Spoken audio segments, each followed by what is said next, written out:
momentarily, but we do have time to introduce a few celebrities in our audience. First, some faces I know you'll all recognize, some eminent quiz contestants. All the people in the first 3 rows of our audience tonight have all lost to Charles Van Doren.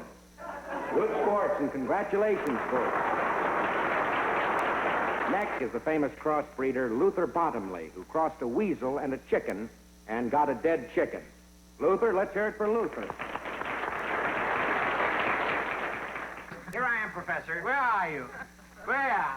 Oh, here, Professor. If I only had my glasses, I can't see. Oh, my dear, I'm sorry. Well, you've been biting your nails something fierce.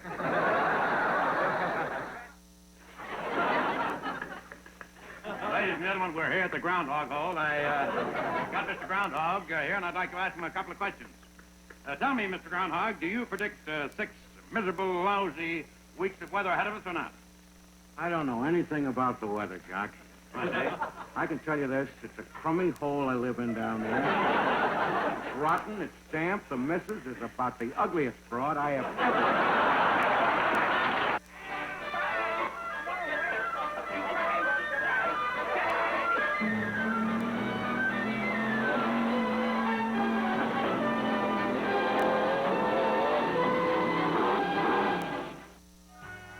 Jonathan Winters, madman of comedy. Jonathan Winters was born November 11th, 1925 in Dayton, Ohio. As a young man, Winters joined the service during World War II. After the war, he began his show business career on local radio. By the early 1950s, Jonathan moved to New York and started appearing in nightclubs and guest starring on early TV shows like The Tonight Show with Steve Allen. By 1956, he landed a semi-regular spot on the NBC Comedy Hour. You know where the coffee is? Do I know where the coffee is? Yeah. Yep. But wait a minute. I want to know where it is. Well, I figured you was testing me or something, you know, wondering whether I knew or not. But why would I care if you knew? Well, I don't know. I thought maybe he was one of them fellows making a survey. Look, just tell me where the coffee is, will you? Well, it's on counter 7. Oh, counter 7. Yeah. Is that over this way? Yeah, I'll tell you what you do now. I'll tell you. See, you go down this way here, see? Yeah. And you come up around that aisle there. Uh-huh. And you come down around here and make a hard right. Hi, Sonny. And you shoot around in here, see? And watch out for the fat lady and make a big turn to sweep and come right back and here it is. The coffee's here. Yeah.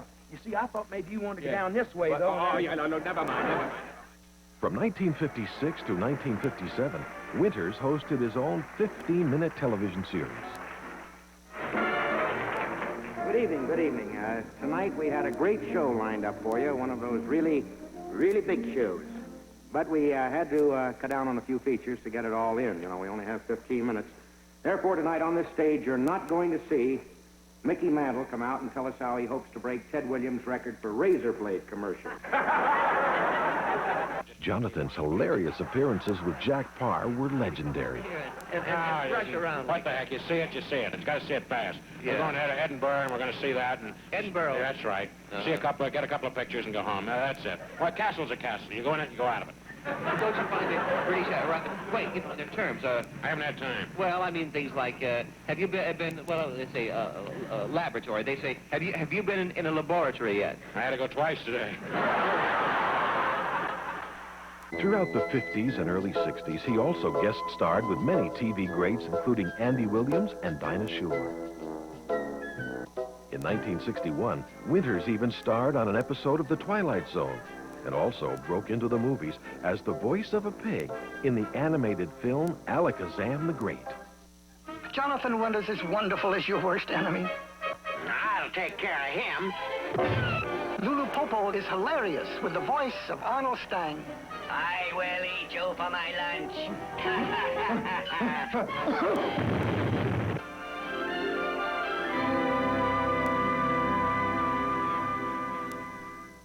In 1963, Jonathan Winters' film career really took off with his funniest and most memorable role in It's a Mad, Mad, Mad, Mad World. Director Stanley Kramer once called Winters the only genius I know.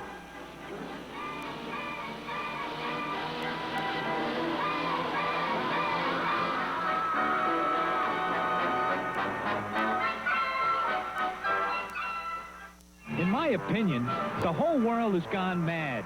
Wacko. Just look at the congestion on our highways.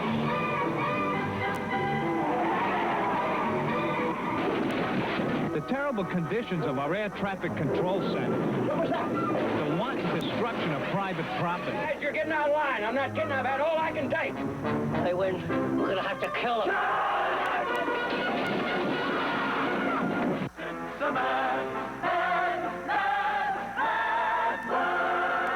What in God's name is happening here?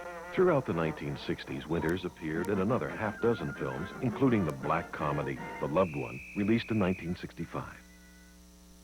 We've just got to get organized. For God's sake, we've got to get organized. Just don't panic. We've got to have ourselves a leader. For God's sake, why is it we can't learn to live together? You're right, Norman. Jonathan's comedy scenes in the 1966 movie The Russians Are Coming, The Russians Are Coming were remembered as the highlights of the film. The 1969 release Viva Max starred Peter Ustinov and Jonathan Winters. This was the last film Winters would appear in for almost a decade. His most recent film appearances being 1979's The Fish That Saved Pittsburgh and 1994's The Shadow. A general who can't lead and an army that won't follow are about to recapture the Alamo in the most hysterical non-war that ever rocked Texas. No, we're closed. We're closed.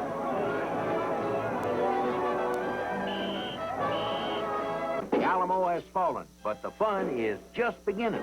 You're not fooling me. You're working for the Chinese Communists. Who? Maybe we could drop leaflets in Spanish, asking them to give themselves up. Leaflets take too long to make. Well, maybe we could get them Xerox. Maybe we could set up some big public address system amplified. Yeah. Get someone with sort of a sexy voice, kind of a Alamo rule. Wait a minute. Forget it. Red for retreat, a red flare for retreat, a green flare for attack. Have you got that? Yes, sir. Fire the green flare. Yes, sir. No. Meanwhile, back at the Alamo, While Winters' movie career had its moments, it was really his television work that's dearest to his fans. His TV career was vast and varied, going back over 40 years.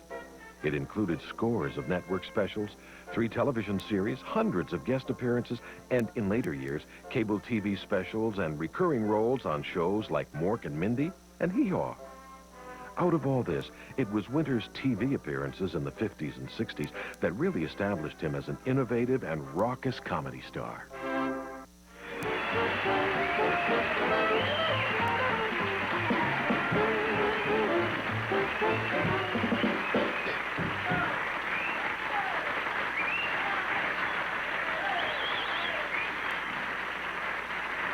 Friday, 6 years ago, if you want to know, access Sandy. On a little chatterbox, the sprinkle over and overlocked, whom you see, it's an orphanage. it's just something I always wanted to do. I'm sorry. People are saying, what's he doing, Martha? He's making a fool of himself. His superb ability at mimicry enabled him to develop a lovable cast of characters, including the classic Maud Frickert.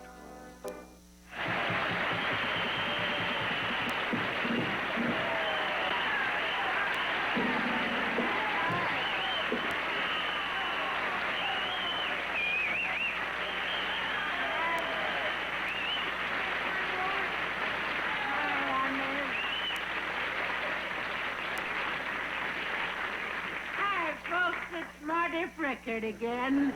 They let me out of the home. Ah, bless his heart, Mr. Tufflefinger. Tall man, he's too much. Big shoulders. I jumped on my motorcycle, ran through over the cemetery. Them little teenagers chopping at me. Little rubber-bladed knives tickling me in the face, but I give them a... So much fun. I pulled the ear off a pussycat. But it was a phony one. Wouldn't want the ASPCA down on me. Oh, I've blown up a couple of birds, you know.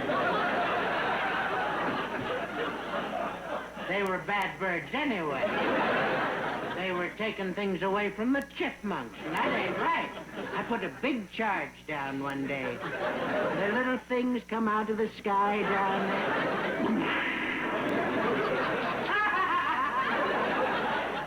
Winter's wild improvisational humor was unequaled in the annals of TV comedy. Join us now as we look at many hysterical clips featuring Jonathan Winters in his prime, some of which have been thought lost, and others not seen in years. You'll see why Jonathan's wild, uninhibited style inspired new generations of comedy stars like Robin Williams and Jim Carrey, and why he's earned the title of Jonathan Winters, Madman of Comedy. Ladies and gentlemen, Jonathan Winters.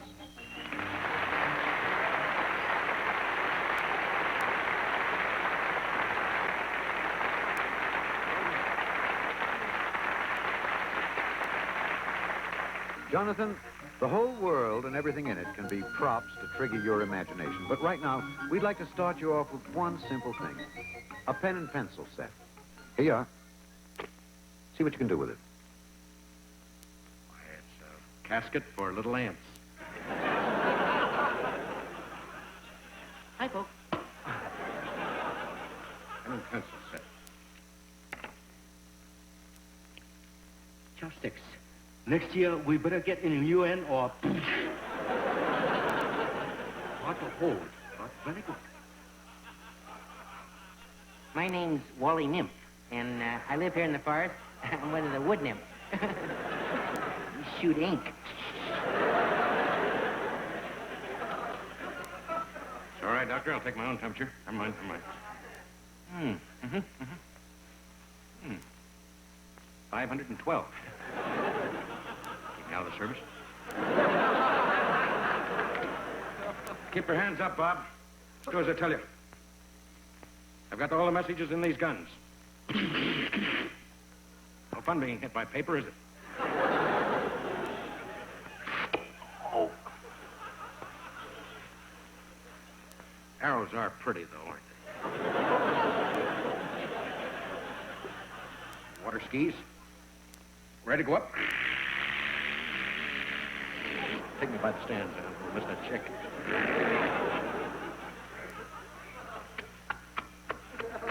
Sun's out. I don't need these things. Turn them off. As I see it, we'll chart 2 by land, 5 by sea. We'll arrive here at this area. What do you think, Bob? Sober up, Bob. What do you think? Well? Gee, these are good. Right after a big game like I played today, I smoke these. Why don't you try them? It's really a pen. They don't hurt you. Just make your tongue funny. You better come out of the tree, Bobby. No kidding. Oh, I got Bobby and his sister and 2 bunnies. Of course, you can use them just as a pen and pencil.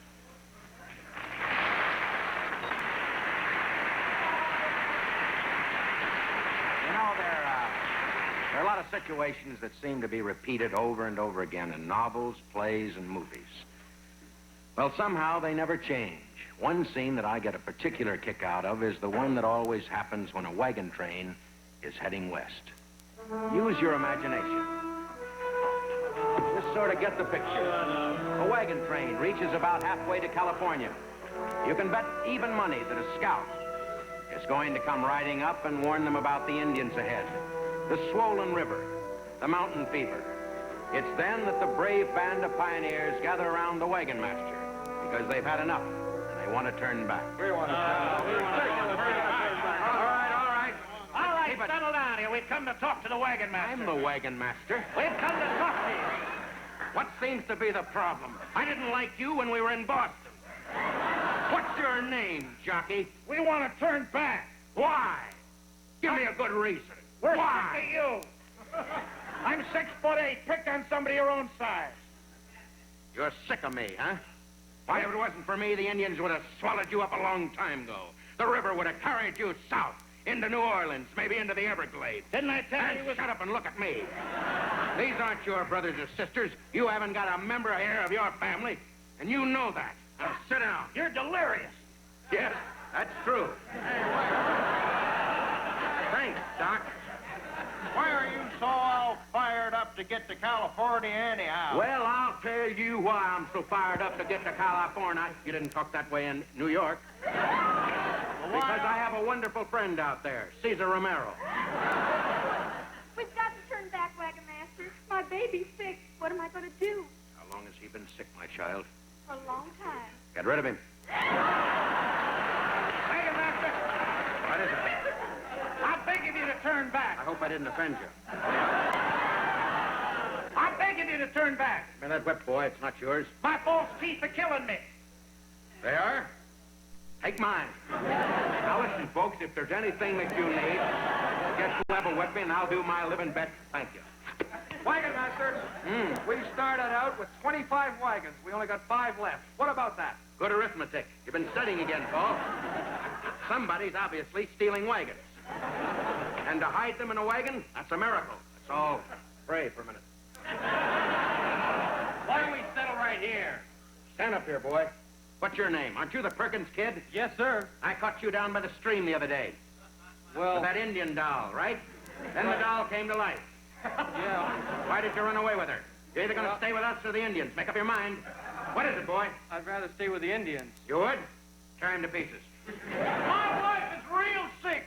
She's had a high fever for 3 days. Mm-hmm. Tom, let me level with you, boy. It's the best break that ever happened to you.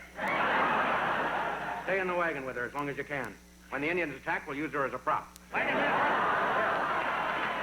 What is it? I was up late last night. Yeah? I was up late. I saw you riding out into the dark all alone. What are you doing out there? I'll tell you. A lot of you folks have asked me this question. If you haven't asked me, I could see it in your eyes. Hear it in your hearts. You wonder what I do every night. Because you don't see me with a woman. Even a boy or a man. Well, I'll tell you. Stop that laughing. When you see me with a bear, that you know I'm in trouble. Let me tell you this. You got a good question there. I went on. All right, I'm... Wait a minute. I want to get this straight. What are you doing out there? After I tell you, you may not want to follow me. I went out there last night with a coyote. I love to feel his hot breath against my face. Now that's rather normal, isn't it? Wagon Master, what have you been putting in our sheep? Listen, boy. The Indians are attacking. The Indians. That's right. Let's get a good look at them, friends. Madam, you're Mrs. Audubon, right? Use your watercolors quickly. Well, I tell you something. Now, wait a minute, friends. Let's just keep our skulls as long as we can. Keep our minds. How can we stop them? Now, wait a minute. I'll tell you how we can stop them. I made a deal with the Indians. What kind of a deal? All I can tell you is, all they want is just one thing. What's that? 5 minutes alone with John Wayne. Now, you get back to your way. Go on.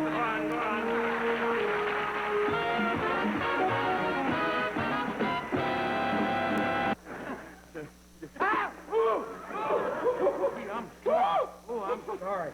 Boy, that's a 2-pound jar. Clean Yeah, it felt like 2 tons. Boy, I bet that smart's done it. Yeah, you can say that again. Boy, they'll be blue tomorrow. You know where the coffee is? Do I know where the coffee is? Yeah. Yep.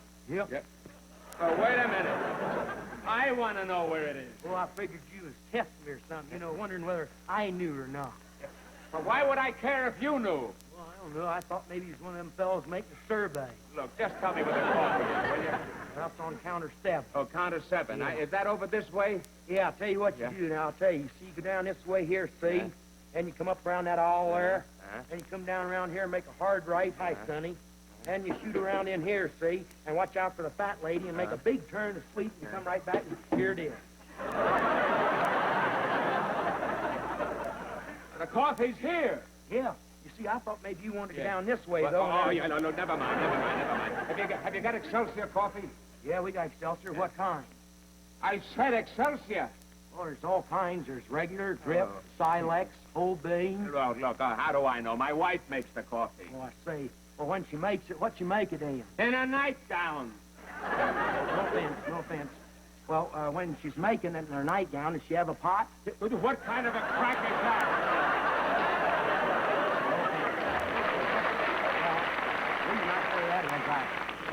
No offense. I didn't mean to bother you or nothing. No. Well, when she's making this coffee and everything, there's regular, you know, and there's drip. Yeah. And when it drips, it goes. No, never mind. I'll just take Wait a minute. I tell you, maybe she boils it in one of them big glass containers. Maybe it goes. No. Look, it's all right. I'll just wait take a minute, wait a minute. I know how she does it. I bet she used the percolator. There it goes. Well, no. Look, that's all right. I'll just take Wait a minute. Tell me. What does she make it in? She just pours the water in a cup and it goes... Oh, instant coffee. Is this it? Give me that thing. I have spent my life in the study of Siamese twins. In fact, I have invited a typical pair of Siamese twins to appear on this show. I would like now to present Danny and Ian Drivencourt.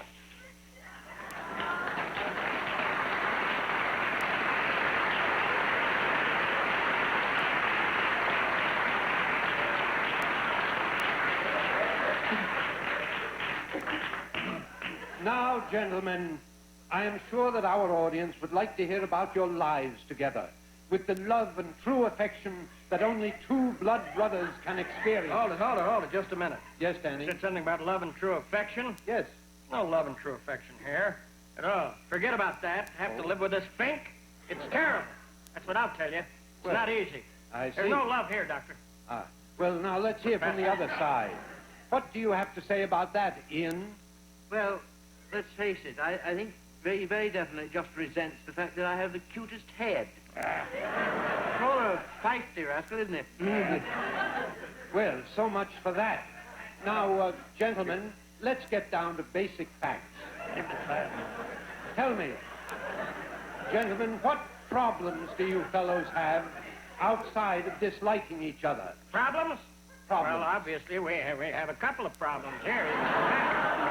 No, but I would say that my biggest problem is being on the phone too much. Oh, and why is that? Well, I'm on the phone quite a bit with our laundry trying to explain our shirts.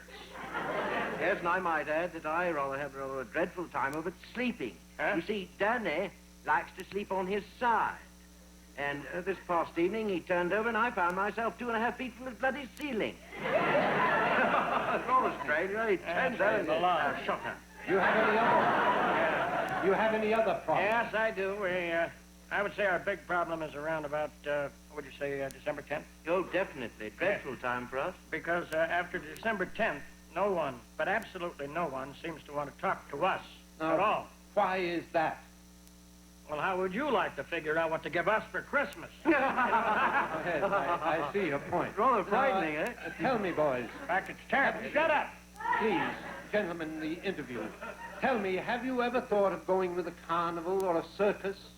You're putting me on. No. What the devil would we do in a circus?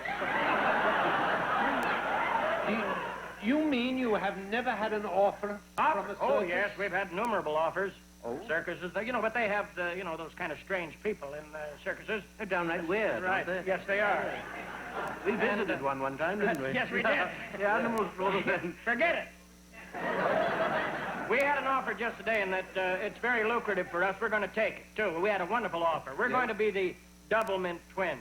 Double your pleasure. Double What's the tempo? Yes. Doublemint.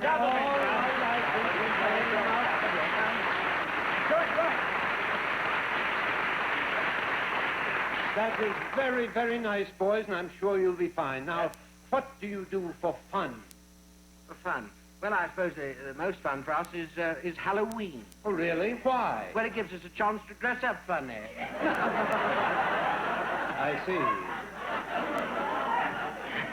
Well, you see, the thing that I really get my kicks out of is just riding a motorcycle down a highway 90 miles an hour with that cold breeze hitting me right in the kisser. Right in the face, you understand? 90 miles an hour right down the highway. 90 miles an hour. Vroom. Uh-huh. And I suppose Ian rides along in the sidecar? Sidecar? What sidecar? My brother has to learn to keep up. That's all. I see. Well, that's remarkable. But you've Tell been me, lagging. gentlemen. But I can't help it. I just lagging. Gentlemen, tell 90 me one miles more an hour thing. on my yes, yes. Tell me, what about your future? Future? Good question. I'm very happy with the future plans. May I tell them? Well, you might as well, otherwise let me fail. I'm very proud to announce that I am going to be married this coming weekend to a very, very charming... Well, congratulations, Stan. Very, very charming young lady. Won't that be a little difficult? I mean, how do you feel about that, Ian? Well, I don't really know. It's the first I've heard of it, really. I must say this. You see, although we have two heads, we only have one heart. You see, I'm in love with her, too.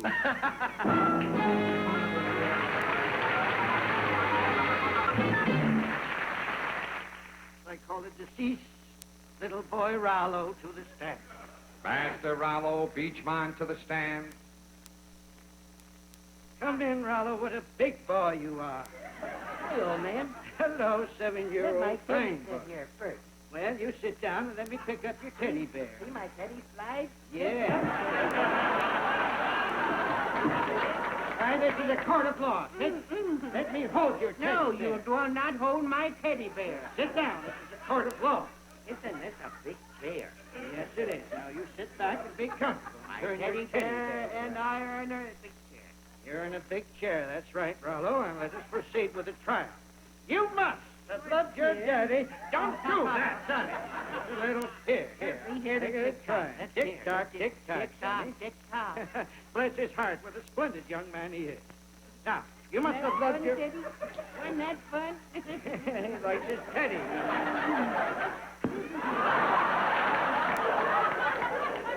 You loved your teddy, but did you love your father very much? I loved my daddy. I really did. He was wonderful to me. He used to dress up just like Santa Claus, not just this time of year, but all year round and give me many, many toys. Just like my wonderful teddy bear in a real train. Yes, in a real... Ooh, right through the Yes, night. all right, but what did you hear on the night of the murder? I heard a terrible scream. You heard a scream. Did you try to help your father, did you? No, I was up and don't shout. I want to shout because I want to find out everything, Rollo. There, sit up straight now. You're a big boy now. I was up in my room screaming. So Yes? I waited until Daddy stopped. Daddy, stop screaming. Yes, go on. And I went down, and he was lying there in the library window with half of his body in the window seat, and his legs draped over and his eyes way back funny. What a terrible thing for a boy to Daddy see. Warbuck. Now, you answer me this. I want to ask you something, Sonny. Who did you like best, your mommy or your daddy? I like my dad. Why did you like your Mommy, daddy? they're gonna get you. I told you to be good to me. All she ever did was bathe me. Bathe me and soap me and wash my hair and everything. Your mommy kept you good and clean. To be Yeah. a clean little boy. Good Yeah. for you. Yeah. Yeah. Now, what were the last words you heard your father say?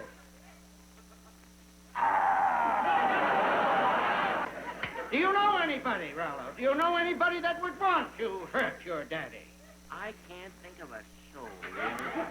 He was just a wonderful person. He was good to everybody except Mom. And they just didn't get along. All right, that's unnecessary at this time. Step down, Rollo. Go ahead, Rollo. That was fine. You did Just splendid. say goodbye. Oh.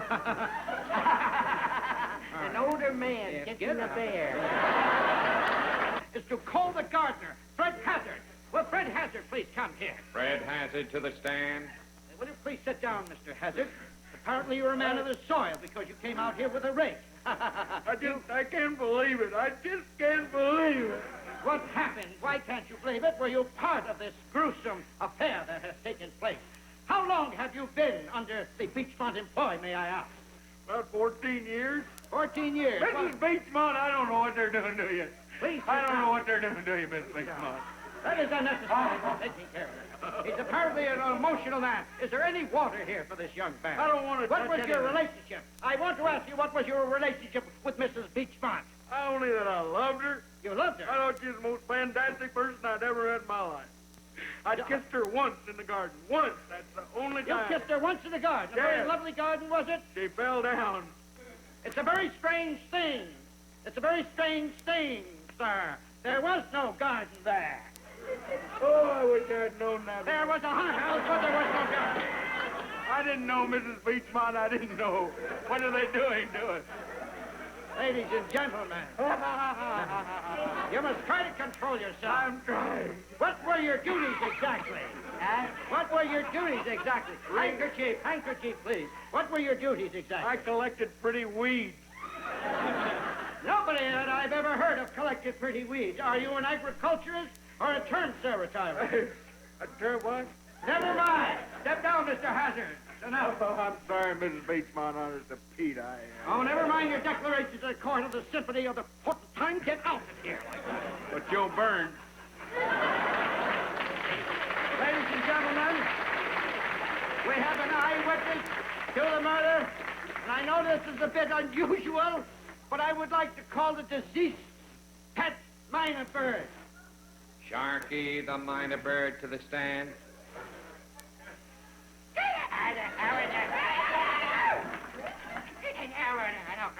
Hello, Bird. Hello, Bird. Hello, Big Fat Bird. Hello, Bird. Hello. Now, Sharky, you were an eyewitness. You were an eyewitness to the murder. Tell us who murdered Mrs. Beachmont. What's that? Eddie Bird. A bird can talk better than that. I killed him. I killed Mr. Oh, Beachmont. you did kill him? You Yeah. killed Mr. Beachmont. How did you kill him, Sharky? How did you kill him? I pecked him right in the heart. You pecked him in the heart? Yes, I pecked him in the heart. Did he throw anything to anger you? He threw me against the window. He threw you against the... You'll go behind bars for this, Sharky Bird. Even though you're a bird, Sharky, crime does not pay, even in your birdland. Well, we've got a... What? Where is Sharky? Go ahead. We've got a way to punish you, Sharky. You have. Sharky! What? Where's the bird? Meet your new roommate. Where's the bird?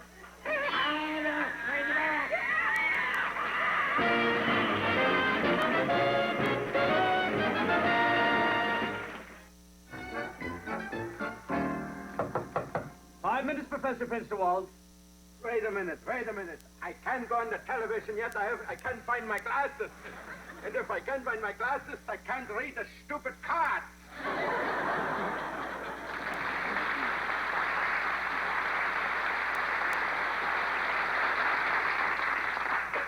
Where did I put those little kiddies? They're not in here. Professor Finsterwald. Yes? Can I help you? Yes, listen, while you're in there, walking around in there, see if you can find my glasses, huh? Wait a minute, here, I'll give you a little light. Professor, I'm over here. Where? Huh? Here I am, Professor. Where are you? Where? Over here, Professor. If I only had my glasses, I can't see. Oh, my dear, I'm sorry. Well, you've been biting your nails something fierce. Professor. Yes. You're talking to your top coat, Professor. If I only had my glasses, I could look for my spectacles. Oh, something don't on worry, Professor. I'll help you find them. But first, here, let me take off your coat. Hey, what for? Ow. Well, it's so Well, we funny. want you to look good on camera, and I'll press it for you. You will? Yes, Well, listen, indeed. just take care of the coat. Be very careful with it. Yeah. It was made by the best tailor in Heidelberg. Really? Who's that? Hart, Schaffner, and Schultz. Well, what happened to Marx? Dumb coffee forgot to close the lid on the U-boat. That's a little Heidelberg funny. That means the graham cracker goes in your ear. Here, Professor. Here's your coat back. Oh, really? You got it back so fast? Yes. Well, we're very efficient in this country. Yes, you certainly are. I'll never figure out how you lost the war. That's another funny. We're loaded with them. Showtime, Professor! Showtime? No, I can't go. What is it? I couldn't see Oh, nothing. don't worry. I'll help you on stage. Where Come are on, you? right over here. Where? Why would Here you are. help me here? Here, The watch it stage- here now. Huh? There's a big step. Just step right up here. What a funny There you way are. to get to the That's stage. it. I'll get you there right here. Are you Now sure? walk straight ahead. I have the feeling that I'm going to die. Keep your head low right here.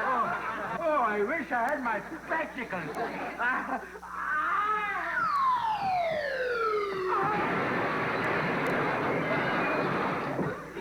You don't need them. You would have broken them anyway.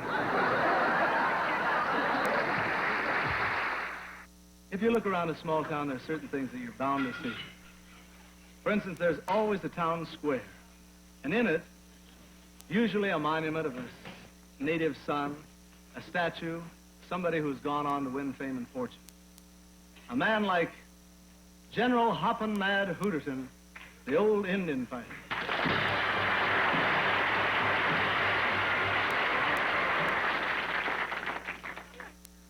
That's right, that's my name. General Hoppin' Mad Hooterton. Hooterton. Yeah. Yes, sir, I remember only too well back here in 1870. The Indians tagged me the old Indian fighter. And that's all I ever fought was old Indians. Oh, you pick on them young fellas, they beat the right out of you. Yes, sir, I used to love to attack them while they was laying out there on the blanket sunning themselves. That was fun, you know, run around on their little body. Yes, sir, I remember that's how I come to get this statue. The Indians gave it to me, as a matter of fact. I remember they was doing a little dance around me one day, jumping up and down. There was a medicine man. He throwed some stuff on me. They called me, what was that name? Wanukapu. I think that was it, Wanukapu.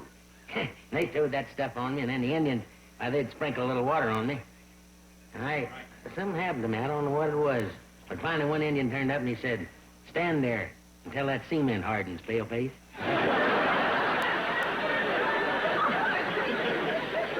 Great talker, the General. Too bad the Indians weren't better listeners. Now, there's somebody else that I'd like very much for you to meet. A man looked up to and idolized by every boy. And I mean the high school coach, Biff Scruggs. Oh, hi there.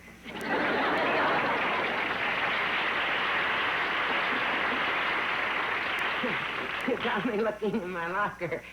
My name's Coach Biff Scruggs. I was never cut out to be a coach. They pulled me out of home economics class. I was having such a wonderful time, you know, making little goodies and brownies and pies, cookies, things of that nature. And then they made me a coach. I know that when I was down in the locker room, you know, diagramming some plays here on the board, I never wanted to do them plays.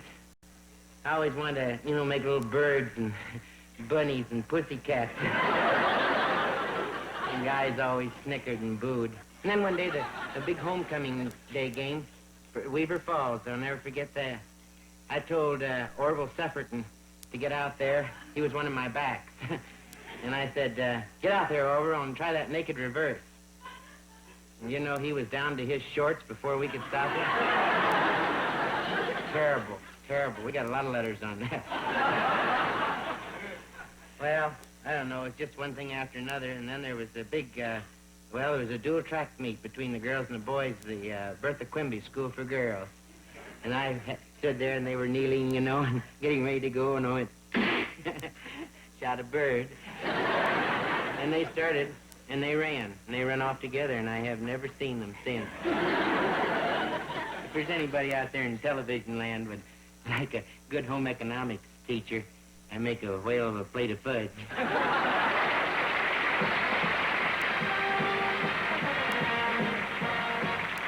Great guy, the coach, and a real nut on physical fitness. Here, think back, boy. Oh, here, Coach. Oh, I'm sorry, Coach. Well, none of us are as sharp as we used to be. No, I take that back. This next neighbor is just as sharp and just as spry today as she must have been on her wedding day over 50 years ago. Maud Frickert. Oh, hi, honey. Oh, gee. Yes, sir. It all started way back a long time ago when me and my brother, Lamar Jean, started the first airplane. Oh, isn't that precious? I'll never forget one day he come up to me and he says, Maudie? And I says, yes, Lamar. That's all I could say. He said, I want to fly today. And I says, sure you do, Lamar. He had a funny sense of humor. We went out back and went up there toward Willard's Bluff, and he walked up to a groundhog, and It was funny. It was long about the middle of July, and he'd say, "Hi, Mr. Groundhog. It's the 1st of February." There's a funny sense of humor. And then he'd walk up to a cow and say, "Hi, Mr. Fox." We kept him cutting the grass a lot. Well, this one day he says, "I want to fly." "I want to fly, Mud." I said, "Don't repeat yourself. Go ahead, fly." There he stood up there, handsome man. Had shoulders on him, wouldn't quit. Little teeny waist, about 10. He was wrapped in elephant skin until he was 12. So he stood up there and he says, "I'm going to fly." And he taped about 175 pigeons to his arms. Then he got a running start. He was airborne for about 16 seconds. And then some kid from out of nowhere throwed a bag of popcorn in a stone quarry and he bashed his brains out.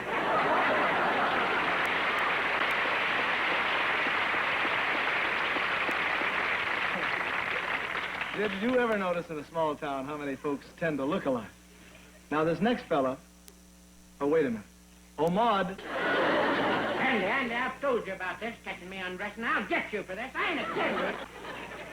Well, now, every small town has a character like Elwood P. Suggins. Now, we haven't seen each other in... Oh, it must be a good 12 years now. Salt of the earth, old Elwood. Give you the shirt right off his back. Hi, Elwood. Hi, Andy. Hi. I want to give this to you so bad. Shorty is that kind of fella.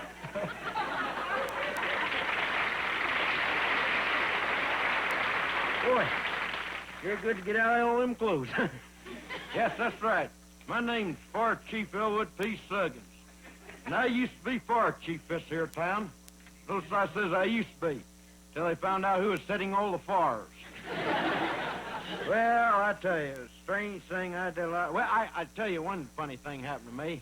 One time, what I was going to do is I was going to set fire to the firehouse. And, well, I tell you, the guys was getting so bugged, they wasn't getting any fires, and they were just sitting around, you know, playing checkers and finger painting. And, so they was getting bugged. So I decided I wasn't going to hurt them. Don't misunderstand. I was just going to set fire to the firehouse. And what I did before I did that, I took a whole big fistful of lard and I greased the pole real good like. And when they come down, hit hard, oh, they're still wearing their sneakers up around here. Well, then we was playing around there on our little catch net. You know, we catch folks in from time to time, catch a lot of things in it. And we strengthened the canvas here a couple of days back real tight, so we made it sort of a trampoline. And we bounce up and down in it, you know, and have fun.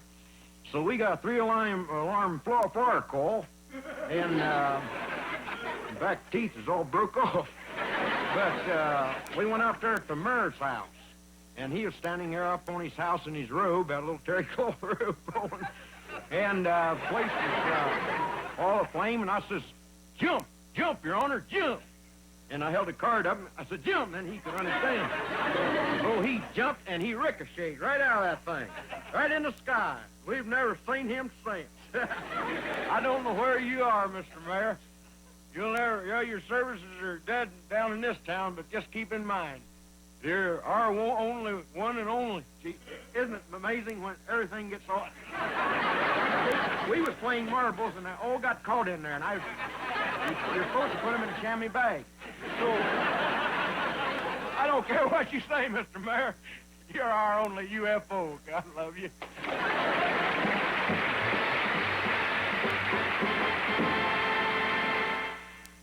Well, in your opinion, about Americans, how are we different when you see us on the street? Are we really different? Well, I think you, for one, you walk very differently. We walk considerably slower. They seem to the Americans walk like a large Kodiak bear, lumber along, see, and yet they walk extremely fast. Some of the British skip down the street, I've noticed. Some of the men. They're strange people everywhere, aren't there? We have an American, I believe, over here. Come in, please. Going to have a little talk here. You are an American, aren't you? You better believe it, buddy. From Tiny Rock. Tiny Rock. Tiny Rock, South Dakota. I see. Well, have you had a good time here in England? You're Jack Parr, aren't you? Yes, sir, I am. See you on TV in the Margaret? Jack Farr. I'm on the Jack Farr show. Just bucket that camera, please. Oh, yeah. Well, have you ever tried living in with an English family just to get the feel of What the are you country? talking about? I'm married and got 7 kids. No, okay. I was not referring to that kind. Oh, you mean visiting a family? No, we should put it that way. Yeah, we thought about it, but we're with a tour, and we got to stick with a tour in the hotel and everything. Yeah. Well, you think you'd like the British? Oh, it's okay. We only How are they different than us? Because, you see, I'm an American. You never would have known that, would you? No, I wouldn't. Well, Cor, what, are you kidding me?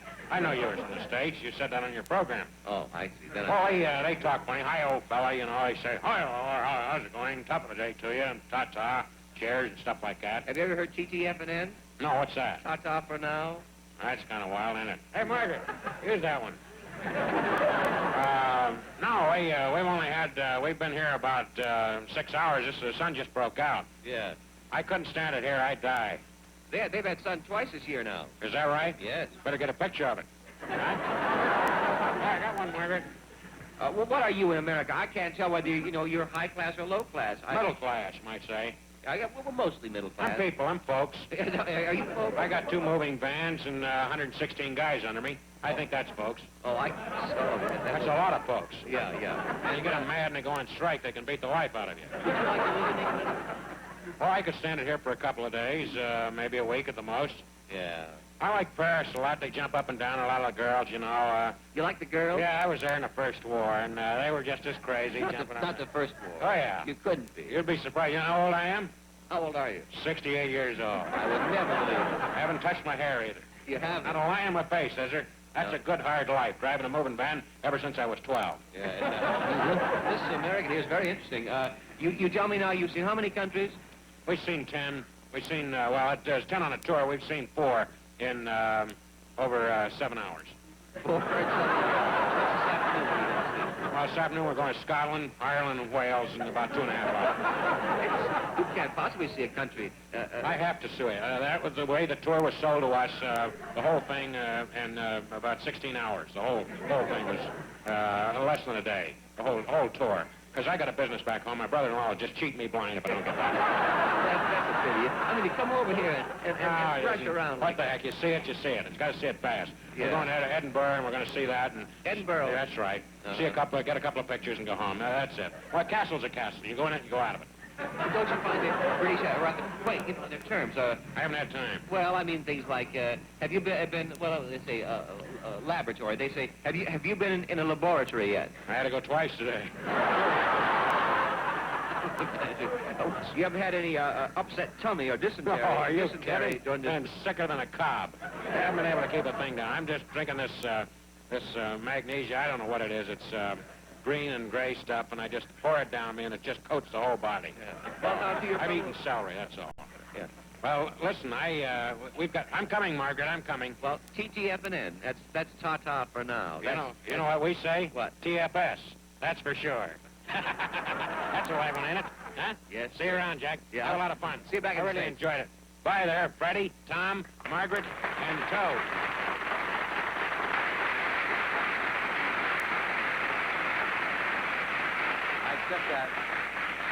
I accept that for Johnny. He's the most inventive man I've ever known. That was not that it was any great act. I mean, together, it was not.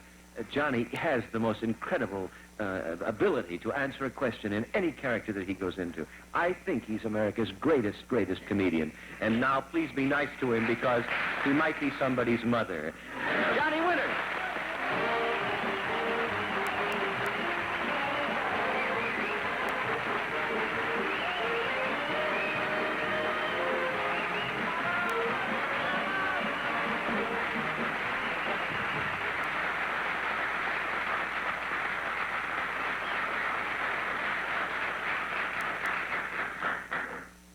Thank you so much. It's always nice to hear applause.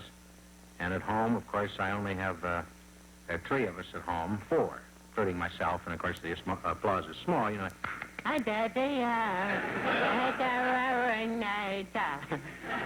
Boys, 13 still talks like that. But then, what can you expect? I talk that way. He looks at me. Look at Daddy. And a kid with him, you know, and run out. Of course, it's getting to be that time of year to run outside. And Spring, I guess it'll be about 3 weeks, and little flowers will be popping out of the ground. You see, strange people.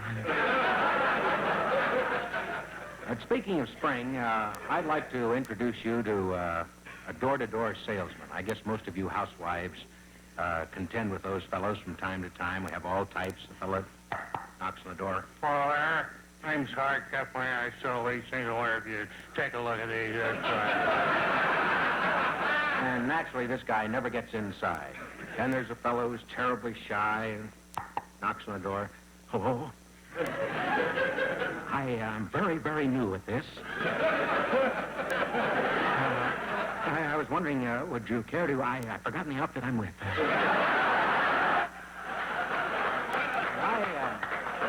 I'd like to introduce you to a very unusual door-to-door salesman. I call him the salesman of 1964 with that new approach. Oh, I'm starry-eyed and vaguely discontented, like a nightingale without a song to sing. Ba-ba-ba-boo-boo-boo. Where that chick is, boy. Sneak around here and look in the window.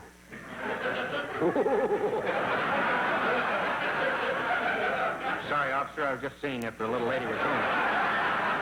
I'm not a peeping Tom. I'm not. You have a badge. You're allowed to look.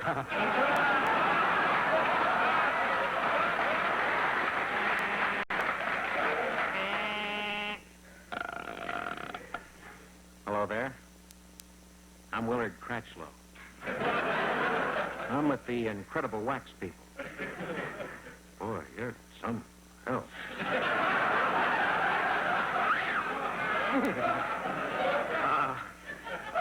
Just stand there in that doorway, will you, honey? Wow. Hey, neighbors, take a look at this chick, huh? Wow. Listen, please, I don't mean to be fresh. I'm brand new at this job, and I haven't seen anybody quite like you. I'd love to get a picture of you if I could, huh? Just, that door kind of frames you, sort of like a John Singer Sargent.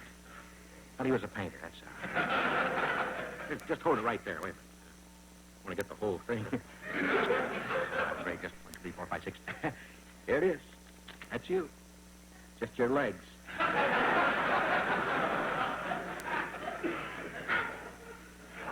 Can we go inside? Thanks. You got a crazy little pad here. Boy, I tell you,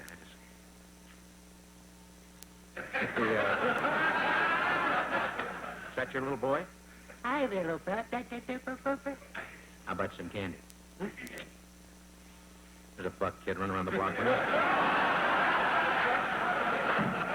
Say, what's the chances of kind of killing some of the blinds, huh?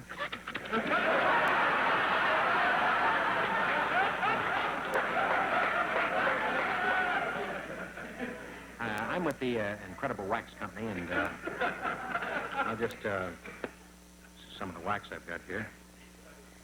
Put this on your table.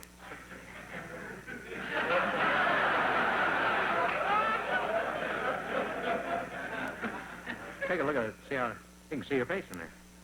Look at it.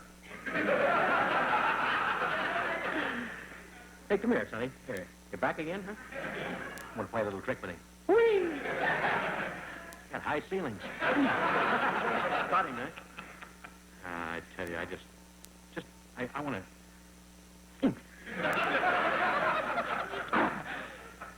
I'm sorry. You sit in a car for 16 hours, you get that way, honey.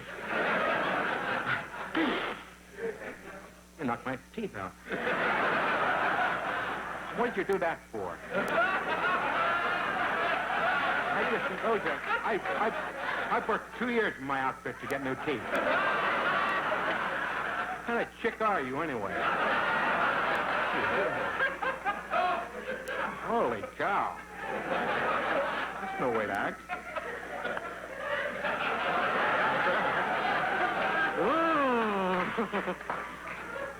Just one more kiss, huh? Okay? Come on, don't be afraid. Hold me, honey. That's enough. I'll see you now.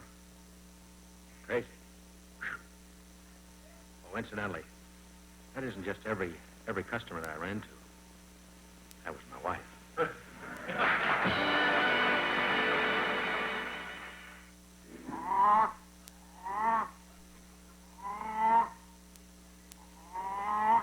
Was a chicken.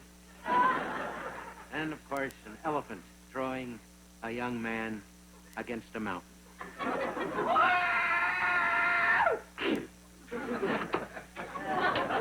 This is a bug. Or a lizard. Eating a bug.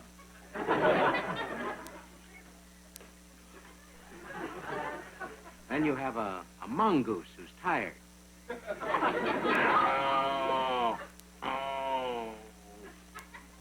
Or a turtle.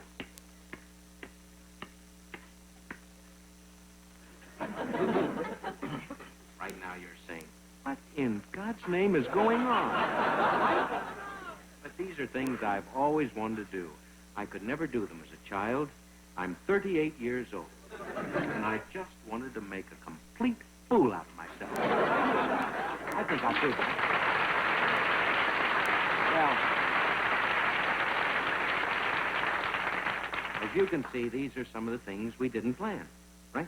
Well, Art Carney and I each have a table full of wigs here, and things, beards, and we're going to do little improvisation. So, you go along with us? Artie? Dad, do I have to go out and play baseball? I'd rather play the piano. Let me tell you something, Billy. We don't live in a very fun neighborhood. Look what those kids did to my head. They pulled out most of my hair. I don't find your friends very funny. Listen, let me tell you something. That hair, can't you cut it a little? You're my father. I got it from you. You know, your mother had hair like that one.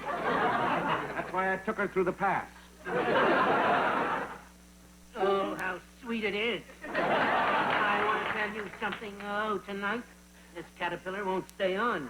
I want to play some of my magical tunes through this unusual horn. All right, where'd you hide my teddy bear? I didn't hide your teddy bear. I killed it.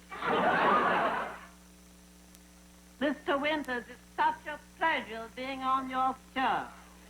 We used to have so much fun on the Jack Parr show together. How are things over in England? Very good, thank you. Has the situation changed a great deal? Yes. Have you ever and seen the no. Queen? Have you ever seen the Queen? What? What is she like? She's a queen. But I just wanted to know one question. Why is everybody laughing so? I don't think it's particularly Well, funny. See? Being a queen?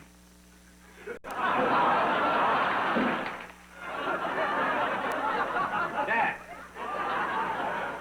do I have to go out and play baseball? I'd rather play the piano. I feel kind of silly going out there with you. Oh, your mother kisses hard.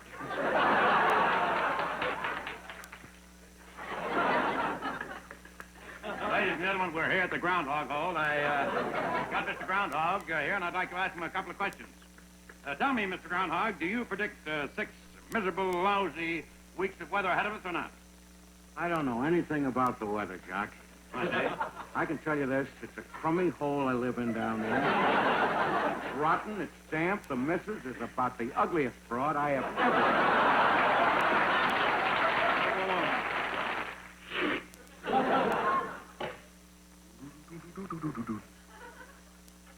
Now my flute whistle. Oh, you still out there? This growth has got to be cut out.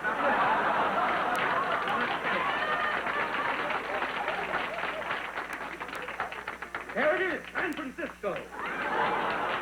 I thought we'd never see it. Santa Claus, don't make fun of me just because I'm a one-eared reindeer. My grandmother ran off with a wolf. Would you dance with me? You mind this greasy kid stuff? You did a wonderful job with the airplane, Wilbur. Now let's see if we can fly. Huh? I flew the mail in, Captain, but it's all wet. You forgive me? The mail's wet? Yeah. I couldn't care less. I got nothing left but a glass of water. Look at my hair. It's just all over me. What am I going to do, Fred? You want it pull on I the can't sides? go to the ball this way. You're not going to the ball that way. Pull on the sides and loose on top. How about a nice muff? Made out of human hair. Good. Savages that I captured. That's right. Gave up from the National Geographic expedition. Let's drink to the cat we put in the Bendix.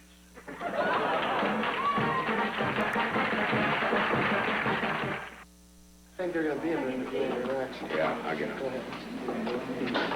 Here's that box of neon. Oh, you won't believe. Over and sit down for a while, Bob. Rest. You'd say that to Henry Fonda, wouldn't you? Have a chair, Mr. Fonda? They never say that to me. They always say, hey, Winters, sit down. You can always tell superstars how they're treated. Can we get you anything, Mr. Fonda, please? Are you going to be all right? We'll have your car waiting for you. I complain, but not really. I'm glad I'm doing this. Can we cross your honor? Could have been in Columbus, Ohio. If it doesn't break, what do we do? And went into them. You got a pin? They're cheer for Springfield. Coat hanger? Cheer for Springfield. I was in Columbus 2.5 years. I went in and I said, hey, can you give me $5 more? I'm married and got a kid. Geez, we just don't have it. $2. Then I went to New York, 1953. They said the same thing. Where are you from, boy? Well, they didn't say it that way. Hey, where are you from? I said, I'm from Ohio. Jeez. Oh, they said, you'll never make it here. You better go back. I said, no, I'm staying. No chance of your scoring. Stayed there 11 years. It was like doing time. Then I came out here to smell the cones and the trees and the buffalo. Been out here 8 years. I love a good earthquake. Hey, big